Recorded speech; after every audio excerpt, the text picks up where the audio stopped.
A car door swung open and a duffel bag landed hard on the pavement.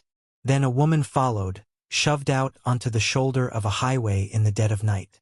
She caught herself on one knee, her other arm wrapped tight around her belly. The car didn't slow down. It didn't even brake. It pulled back onto the road and disappeared around a curve. She sat there in the gravel, alone, 7 months pregnant, with $43 in her coat pocket and nowhere left to go. Her name was Claire Merritt, 29 years old. No family, no job. The man who had just thrown her out was the father of her child. She stood up, picked up the bag, and started walking. What she found 3 days later would change everything. Not just for her, but for the child she was carrying. Now stay with me on this one. 3 months before that night on the highway, Claire had a job, an apartment, and a plan.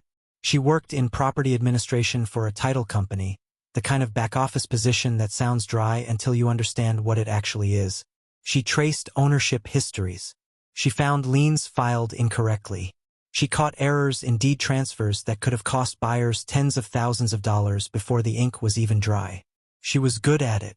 Precise, patient, and methodical in a way that most people at the company found either impressive or quietly irritating. Marcus Dean found it irritating. Marcus was Claire's boyfriend of 2 years. He drove long-haul freight, spent more nights away from the apartment than in it.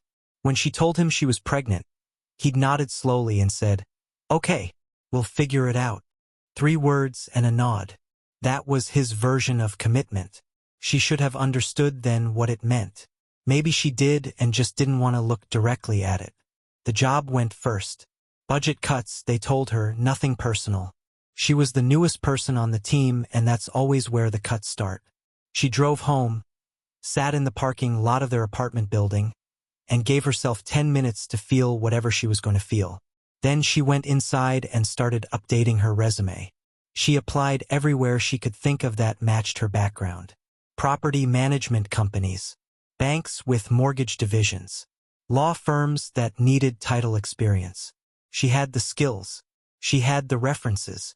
She also had a visible pregnancy, and she watched every person who interviewed her register the belly within the first 30 seconds and make their decision before she got through her second sentence. Nobody said it out loud. Nobody ever does. But she'd spent 5 years reading documents for hidden meaning. She could read a room. The rent ran out in December. She and Marcus had a 2-bedroom apartment, and when she couldn't cover her half, he made clear, without quite saying it directly, that this was not his problem to carry. He started working longer routes, coming home less, moving his things out in stages, a drawer's worth at a time, quietly, like he was hoping she wouldn't notice the gradual disappearance. The night it ended, they argued in the cab of his truck on the way back from what she'd believed was going to be a real conversation about what came next. The argument ran about 20 minutes. She remembers him calling her a burden. She remembers calling him a coward. She remembers the precise moment the room, if a truck cab can be a room, went cold. Not loud, just cold. And then he reached across her, pushed open the passenger door, and threw the bag out. Then her. She was 7 months pregnant on Route 12 at 11:15 at night. She walked 2 miles to a gas station. The attendant let her use the phone and didn't ask what happened. She called the city shelter's intake line. 1 bed open. She took it. The shelter was quiet and clean. She had a cot, a locker, a shared bathroom, and breakfast every morning in a room full of women who had their own stories they weren't going to tell. That was the unspoken rule. You didn't ask. You kept moving. But Claire had $43, 8 weeks until her due date, and a skill that most people didn't know was worth anything. On the morning of the 3rd day, she walked to the county records office. She told herself she was looking for housing authority listings, units not always posted publicly, places that sometimes surfaced in administrative filings rather than rental sites. She'd found housing that way for other people before. She figured she could find it for herself. She sat down at a public terminal and started pulling files. That's when she saw it. It was a parcel number. Nothing alarming about a parcel number. They were everywhere in a county records office, 8 digits tied to a piece of land. But this one had a flag beside it that made Claire sit up straight. The flag said, "Unpaid taxes, 41 years. 41 years. That number stopped her. Tax authorities moved on unpaid property liens in 5 to 7 years, sometimes sooner. A parcel sitting in arrears for 4 decades meant one of two things. The system had lost track of it entirely, or someone had taken very deliberate steps to make sure it stayed lost. She pulled up the full record. For 0.3 acres of mixed terrain, 11 miles outside the city, off a county road. Last recorded owner, Edith Grace Saller. Date of last transaction, 1979. No death certificate on file with the county. No estate proceeding. No transfer of title. No liens beyond the steadily accumulating tax debt. Just a name, and a piece of land sitting quiet in the system for 41 years. Claire wrote the parcel number on the inside of her wrist. She cleared the browser history, stood up, put her coat back on, and walked out. She did not go back to the shelter. She went to the library, sat down with a municipal GIS map, and found County Road 7C. The parcel was marked with a small square at the end of a gravel access lane that had no name assigned to it. Just a number, the way the county tracked unmaintained roads. No structures were listed in the mapping database, which meant either nothing was out there, or something was out there that nobody had gotten around to recording. She took the bus to the edge of town and walked the last mile and a half on foot. The turnoff was marked with a rusted mailbox. No name on it. The gravel lane behind the mailbox was so thoroughly overgrown that at 30 miles an hour you'd drive past and never register it was there. Trees had grown up on both sides and closed overhead, their branches meeting in the middle, turning the lane into something narrow and dim even in daylight. It ran about 300 yards before the trees fell back and opened into a clearing. She stopped at the edge of it. The house was there. Old. 100 years, possibly more. White paint gone entirely to gray. A wraparound porch that sagged noticeably on the left end. Windows filmed so thick with dust they looked frosted over. But here was the thing, and Claire looked carefully the way she'd been trained to look at property. The roof was intact. No collapsed section, no visible buckle. The walls were straight. The chimney rose clean and upright against the sky. This was a house that had been left, not destroyed. She walked to the front door. The lock was a pin tumbler, decades old, the kind she'd seen on outbuildings and storage sheds. She found a piece of stiff wire near the porch steps. She didn't know what it had originally been part of, and she worked it into the mechanism. For minutes. Then the lock gave and the door swung inward. Inside cold, still dry. That last one mattered most. No water smell. No ceiling stain. No mold. Just dust and stop time. Furniture still in place. A table, 2 chairs, a daybed pushed against the far wall. Dishes in a rack on the kitchen counter. A folded dishcloth on the edge of the basin, as if someone had set it there after washing up and would be back in a minute. An iron stove in the corner with a small stack of wood beside it. Old wood, gone gray, but not rotted through. Claire opened the flue. She checked the chimney with her phone light. Clear. She laid a fire and got it going. While the room warmed, she walked the ground floor. Kitchen, main room, a narrow hallway, a bathroom with a hand pump and a dry basin. And at the end of that hallway, almost concealed by the angle where the wall turned, a door she nearly walked past. Smaller than the rest, set slightly back, with a heavy deadbolt on it that was older and heavier than anything else in the house, and locked from the outside. She made note of it. Not yet. By late afternoon, the room was warm. Claire sat in the chair at the table, her hands folded on her belly, and listened to the fire. The baby shifted and settled. The light outside went low and orange through the dusty windows. The roof was solid. The walls were solid. Nobody was shouting at her. She thought, just for tonight.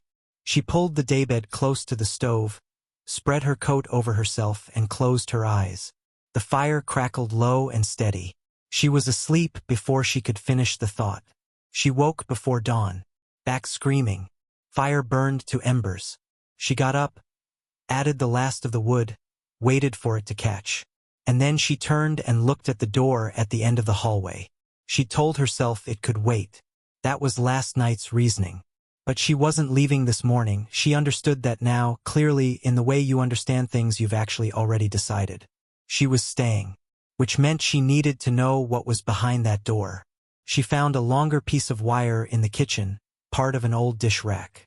The deadbolt was a different mechanism than the front door, older, stiffer, and it took 20 minutes of careful work before it moved. But it moved. She pushed the door open and stood in the entrance. The room was small, 10 by 10 maybe, a wooden chest against one wall, 2 cardboard boxes with tape that had dried and cracked at the seams, a shelf on the far wall with a tin document box on it, and in the corner, sitting on the floor, a small iron safe with a combination dial. Claire crossed the room and opened the tin box. Inside, papers. Old ones, the kind that crinkle at the edges when you handle them. She took them to the window where the morning light was stronger and started reading. The top document was a deed. This property. Parcel 7, C, 1144-09. In the name of Edith Grace Saller. Dated 1963. Purchased outright. No mortgage. Underneath it was a letter. 2 pages, handwritten. The script was precise and careful.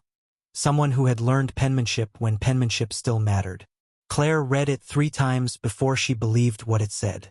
Edith Saller had lived alone in this house for most of her adult life. She'd had distant relatives, cousins, a nephew she'd seen twice, who appeared only when they thought there was something to gain. When she got old and sick, they started circling more. She had seen them clearly for what they were, and she had made a decision. She had taken herself off every registry she could manage. Let the taxes accumulate, knowing that on a small rural parcel the county would let it ride for years before moving. She had kept no will on file with any court. She had died in February of 1991, at a hospital 2 counties over, and left nothing behind that her relatives could follow, except this house, this deed, and this letter. The letter ended with 1 paragraph. It said, "This property and everything attached to it belongs to whoever finds it and needs it most. I am leaving it in trust to the right person. I believe the right person will come." Claire set the letter down. She sat completely still for a moment. Then she picked up her phone and began running parcel value estimates for rural acreage 11 miles outside a mid-sized city, with confirmed acreage, verified water access, and mineral rights retained in the original 1963 deed. The number came back at $380,000. Conservative. It could run higher depending on what a surveyor confirmed about the mineral rights. She sat with that number in a cold room in a house that no one was supposed to know existed, 7 months pregnant, with $43 and a handwritten letter from a woman who had hidden all of this for the right person. If you've been with me this far, go ahead and hit that subscribe button, because this is where it turns. She gave herself until noon to think it through. Then she did what she'd always done. She went to the records. She spent the next 2 days at the library, using the public terminals. She pulled every document attached to Parcel 7 C1144-09 that the county had on file, the original purchase deed from 1963, the tax lien history dating to 1983, a brief notation of Edith Saller in a death index from an adjacent county, February 14, 1991. She searched for living heirs. She searched for any probated estate. She searched for any document, a contested claim, a recorded interest, a notice of any kind, from anyone asserting a right to this property. There was nothing. Here's what most people don't know about property law. When land sits long enough with no active owner, no estate proceeding, and no heir coming forward, certain legal doors open. Adverse possession is one of them, the doctrine that allows a person who occupies and maintains land openly and continuously for a statutory period to make a legitimate ownership claim. In Claire's state, that period was 7 years. She wasn't going to wait 7 years. But Edith's letter was something different. A holographic will, entirely handwritten, signed, dated, is legally valid in most U.S. states when it expresses clear testamentary intent. What Edith had written wasn't a casual note. It was a will, and while it named no specific person, it described one. Whoever finds this place and needs it most. Unusual language. An estate attorney might call it vague. But there was no competing claim in the entire record. Not one document filed by anyone in 40 years. Claire wrote everything down in a notebook she bought with $3 of her $43. Then, on the fourth day, two things happened at the same time. First, back at the county records terminal, she found that a company called Reston Land had filed a formal inquiry on Parcel 7C just 11 days earlier. Not a purchase, you couldn't purchase land with no clear owner, but a filed inquiry, the legal equivalent of planting a flag. Someone at Reston knew about this parcel. They were looking for a way in. Second, she came back to the house that evening and found a note folded and tucked in the door. The note said, "I know you're here. We should talk. Marcus." She stood on the porch for a long time, looking at that note. Marcus hadn't shown up out of concern. She knew how this worked. She'd been asking questions at the records office, going to the library, moving through the county system. Word traveled in small circles. Someone had seen her. Someone had mentioned it to someone else. And that chain had reached Marcus, who had decided that whatever she'd found was worth showing up for. She didn't know yet whether he was connected to Reston or just opportunistic. Either way, the answer was the same. She went inside. She latched the door. She sat down at Edith's table. She needed a lawyer. Legal aid offices don't usually take property cases. Their caseloads run to immigration hearings, domestic matters, custody proceedings, the things that are on fire right now.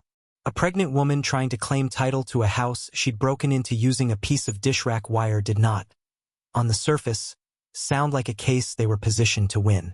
But Claire walked into the legal aid office the next morning with her notebook, photographs of every document from the tin box, and a printed summary of the parcel's 41-year tax history.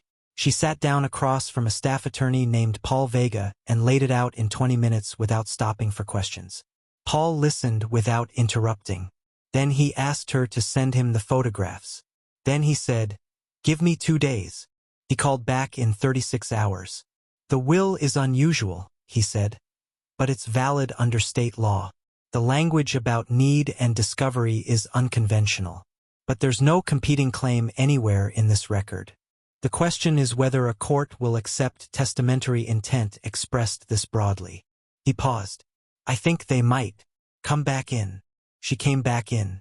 Reston Land found out about the legal filing within the week. They sent a letter not to the legal aid office, to the shelter, which meant someone had told them where Claire was staying. She didn't know who. The letter was professional and precise. It said that Reston had a legitimate development interest in the 7C parcel, that they were prepared to contest any claim founded on a holographic will of questionable authority, and that they were prepared to offer Claire a settlement, $22,000 in exchange for withdrawing her claim. $22,000 against land worth nearly $400,000. She handed the letter to Paul without a word. He read it. He looked up. "They're scared," he said. He was right. The will was real. The land was real. No legitimate heir existed anywhere in the public record. The Claire's claim held in court. Reston got nothing. Their only option was intimidation. So they tried it. A man showed up at the shelter one evening and asked for Claire by name. The shelter staff turned him away. He left a business card with a Reston logo on it. The shelter director called Claire into her office and said, carefully, that she was starting to wonder what Claire had gotten herself into. Claire said, "Something worth fighting for." Then she called the local newspaper. The reporter who answered was a woman named Denise Farrow. She covered municipal land use and county development. Claire told her the whole thing: Edith Saller, the hidden parcel, the 41 years of deliberately unpaid taxes, the handwritten will, the house in the trees, Reston's settlement offer. She told her about the man who had shown up at the shelter. Denise said, "Can I see the letter Edith wrote?" The story ran 9 days later. Front page, local section. It did 2 things immediately. An elderly woman called the paper to say she'd known Edith from church decades back. She said Edith had been a private person who trusted institutions about as far as she could throw them, and that she'd mentioned once, in passing, that she'd made arrangements so that nobody could ever take what was hers. Nobody had understood what she meant at the time. And the story made Reston Land's position publicly untenable. They had been planning a small residential subdivision on the parcel. Nothing remarkable, just a cluster of homes on rural acreage. But the story had made Edith real. A woman who had hidden her own home to keep it away from people who didn't deserve it. And Claire was the person who had found it while homeless, broke, and 8 months pregnant. The optics for a land developer in that context were not survivable. Within 3 weeks, Reston withdrew their inquiry entirely. Paul called to tell her. She was sitting in the house. She'd been staying there consistently now, through the cold, managing on propane and salvaged wood, with her coat on in the kitchen. They dropped it, he said. She didn't answer for a moment. The court still has to rule on the will, he added. That part isn't done. It won't be quick. It wasn't quick. Took 4 more months. The baby came on a Tuesday morning, 6 weeks after the newspaper story and 2 months before the court ruled. Her name was Edith. Claire had decided that weeks before the birth, quietly, without announcing it to anyone. She'd just known. She delivered at the county hospital with a nurse named Rosalie who stayed the full last hour and held her hand through it. The baby arrived healthy. 7 pounds, 2 ounces, with dark, unfocused eyes that didn't know what they were looking at yet, but looked anyway, steadily, at everything. Claire held her in the hospital bed and thought about a woman who had put a letter in a tin box and trusted the world to send the right person. She thought, I understand that now. The court ruling came on a Thursday afternoon in early spring. Paul called while Claire was on the porch, the baby strapped to her chest in a worn carrier, both of them in the thin morning sun. He said, The will is valid. The claim is upheld. You are the owner of record. She said, Say that again. He said it again. She sat on the porch for a long time after she hung up. The baby stirred once, made a small sound, and settled. The trees at the edge of the clearing were putting out new growth, pale green showing at the tips of every branch, the first real color after a long winter. The house behind her needed work. She knew that clearly. The porch boards were soft in 3 places and needed replacing. The kitchen needed a proper water connection. 2 windows on the 2nd floor were cracked through. The iron stove had kept her alive all winter, but it wasn't enough for another one with a child. These were real problems, and she had a list of them in her notebook in the order she planned to address them. But the roof was solid. The walls were solid. She'd known that from the first afternoon. She'd spent the fall and winter doing what she could with what she had. A propane heater from a salvage sale. Porch boards replaced with second-hand lumber. Every room cleaned out, opened up on the warm days and let breathe. And in the wooden chest in the back room she'd found what Edith had left alongside the documents. A watch, a plain ring, a single photograph of a young woman standing in front of this house when the paint was white and the porch was level and the whole thing looked like it had just been built and had a long future ahead of it. Claire had put the photograph on the shelf above the stove. She thought about Marcus once in January. He'd left a message through the legal aid office. Not at the house. He didn't know exactly where the house was. Asking if there was anything left to talk about. She hadn't responded. There wasn't. The developer was gone. The ruling was done. The $43 had long been spent and replaced by something harder to count. A legal aid attorney who had believed in an unusual case. A shelter community that had passed along formula and diapers and second-hand baby clothes without asking for anything in return. A reporter who had told Edith's story and let the public decide what it meant. Baby Edith opened her eyes in the carrier and looked up at the trees above the clearing. She couldn't focus on much at this age, but she tried. She tracked the light moving through the branches and her expression was serious about it. The way newborns are serious about everything. As if each new thing encountered is a matter of the highest importance. Claire looked up too.